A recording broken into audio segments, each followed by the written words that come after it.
Mengapa kita diminta untuk beriman kepada qadanya Allah? Mengapa kita diminta untuk meyakini ada qadarnya Allah?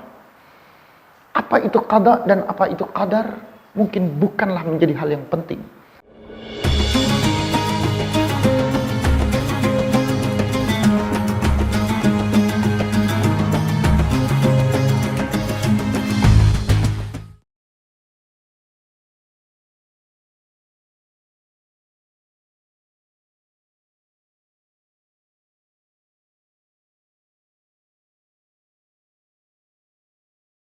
Bismillahirrahmanirrahim. Assalamualaikum warahmatullahi wabarakatuh. Alhamdulillahirabbil alamin. Wa bihi nasta'in wa ala umurid dunya waddin. Wassalatu wassalamu ala asyrafil anbiya'i wal mursalin wa ala alihi wa ashabihi wa man tabi'ahum bi ihsanin ila yaumiddin, amma ba'd. Sahabat muslim dimanapun berada, ada satu hal yang cukup mengingatkan kita untuk kembali kepada jalan kebenaran agama Allah. Di tengah-tengah musibah wabah corona, pandemik yang saat ini cukup menyita seluruh kehidupan umat manusia, tentunya ini bukan sekedar ujian, bukan sekedar musibah, tapi kita diajak untuk kembali kepada jalan kebenaran yang telah Allah berikan. Lebih tepatnya, mengingatkan kita untuk kembali kepada rukun iman yang keenam, yaitu al-imanu bil qada wal qadar.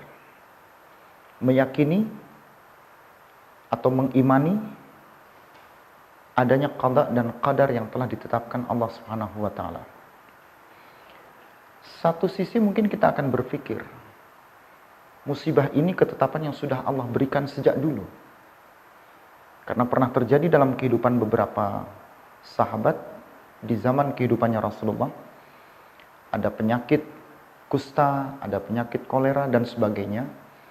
Penyakit ini tentunya mengingatkan kita tentang jalan kebenaran untuk kembali kepada ketentuan yang telah Allah berikan. Tapi tentunya menjadi perdebatan. Apakah ini qada atau qadar? Berbicara tentang qada dan qadar, di antara beberapa pakar-pakar ilmu agama membagi menjadi dua kategori. Ada yang mengatakan qada dan qadar ini memiliki satu makna. Secara bahasa, di dalam kamus Al-Muhait misalnya, pada halaman 591, Al-Qadar itu diartikan sebagai Al-Qada wal Hukmu. Jadi yang namanya qadar, yang namanya takdir, itu adalah ketetapan, ketentuan, dan hukum. Artinya di situ apa yang Allah berikan dengan ketentuan yang terjadi itu adalah bagian daripada qada yang telah Allah berikan. Jadi meskipun itu dia sebagai sebuah qadar, tapi sebenarnya ini adalah qada yang telah Allah tentukan.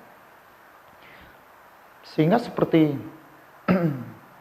beberapa ulama seperti Syekh Imam bin Bas masuk dalam kategori yang seperti ini. Wabah dan musibah corona ini adalah bagian yang memang telah diberikan oleh Allah, telah ditentukan oleh Allah, dan ini bagian daripada qada dan hukum Allah. Sehingga kelompok yang mengikuti ini, dia akan mengatakan corona adalah bagian dari qada dan qadar yang telah Allah berikan.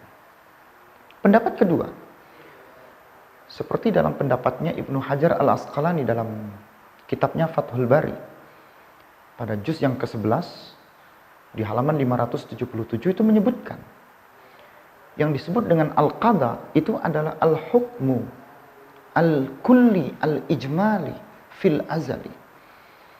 Jadi qada itu adalah ketetapan hukum yang global, ketetapan hukum yang bersifat umum. Dan itu sudah ditetapkan oleh Allah sejak zaman azali. Adapun qadar, itu adalah at-tafasil, al-juz'iyat, min dalikal hukm. Jadi yang namanya qadar, yang dinamakan takdir, itu adalah ketetapan-ketetapan yang sudah Allah tetapkan. Tetapi dia bagian kecil. Al-juz'iyat, at-tafasil. Dia adalah partikel-partikel kecil. Dia adalah ketetapan-ketetapan kecil. Rincian dari berbagai macam ketetapan. Dari hukum yang telah Allah berikan. Sehingga kelompok kedua seperti pengikut Ibnu Hajar al-Asqalani, termasuk Al-Jurjani, dia mengkategorikan qada dan qadar itu sesuatu yang berbeda. Berbeda dalam artian ketika qada lebih bersifat global dan qadar lebih bersifat rinci, lebih tafasil, lebih juz'iyah. Nah, dari sini sahabat muslim, coba kita berpikir.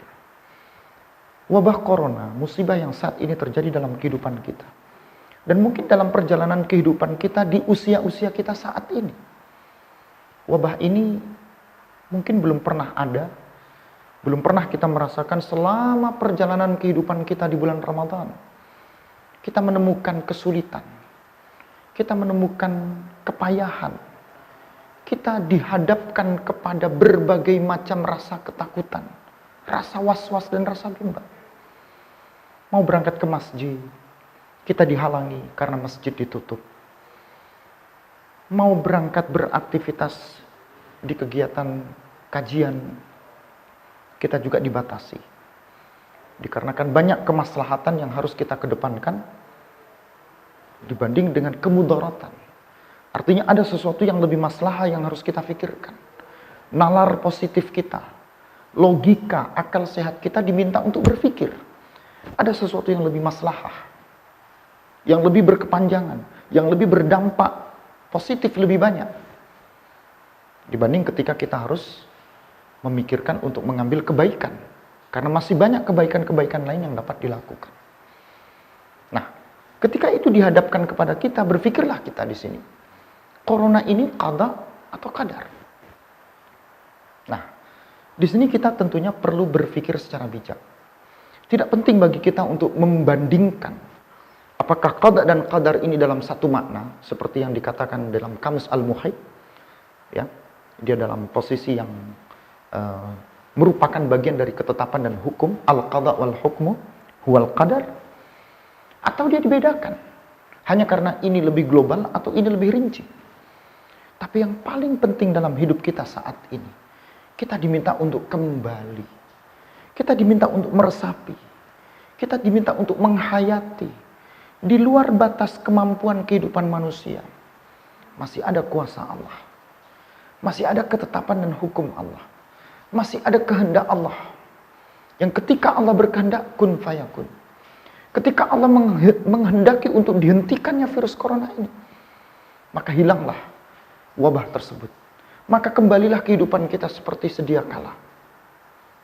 Nah, sahabat muslim, adakah semangat kita untuk berpikir? Akankah logika sehat kita untuk mengambil hikmah? Masih ada kebaikan-kebaikan yang dapat kita petik. Masih banyak sisi-sisi yang dapat kita lakukan di tengah wabah ini. Masih banyak peluang-peluang yang dapat kita kembangkan untuk menjadi sosok muslim yang bukan hanya baik untuk diri kita, tapi membuktikan kebaikan kita dapat kita lakukan kepada orang banyak atau berdampak dalam kehidupan orang banyak. Nah, wabah corona bukan sekedar qada dan qadar, tetapi wabah corona, musibah yang saat ini ada dalam kehidupan kita, mengingatkan kita untuk kembali, belajarlah, resapilah, maknailah, ada apa di balik rukun iman yang keenam. Mengapa kita diminta untuk beriman kepada qadanya Allah? Mengapa kita diminta untuk meyakini ada qadarnya Allah? Apa itu qada dan apa itu qadar? Mungkin bukanlah menjadi hal yang penting. Tetapi ada yang lebih penting, kita kembali kepada Allah. Kembali kepada makna iman itu sendiri. Meresapi apa sebenarnya di balik yang Allah turunkan, baik dia sebagai ujian dalam kehidupan kita saat ini, maupun ini sebagai musibah untuk seluruh kehidupan manusia. Dalam kesempatan ini, mari kita ambil ketika ibadah puasa di bulan Ramadan saat ini, momentum yang paling indah dalam kehidupan kita selama 1 tahun. Ternyata momentum yang paling indah. Di tengah-tengah Allah memberikan ampunan. Di tengah-tengah Allah memberikan kesempatan kita untuk beribadah secara totalitas.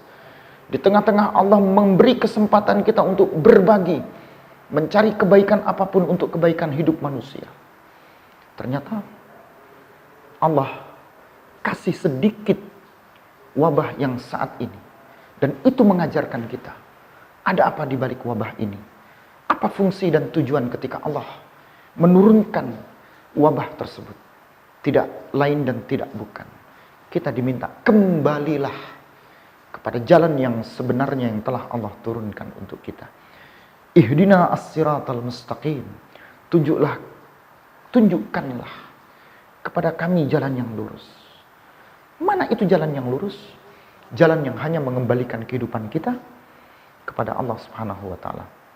Mudah-mudahan momentum Ramadan kita kali ini, momentum ibadah siam kita saat ini, mengajak kita untuk kembali memaknai, meresapi, mengambil hikmah. Ada apa di balik qada dan ada apa di balik qadarnya Allah.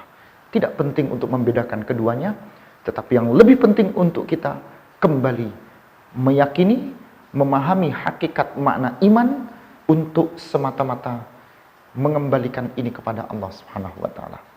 Semoga ini memberi kekuatan kita dan mencerahkan kebaikan agar kita semakin lebih bermartabat sebagai seorang mukmin yang bertakwa kepada Allah Subhanahu wa taala.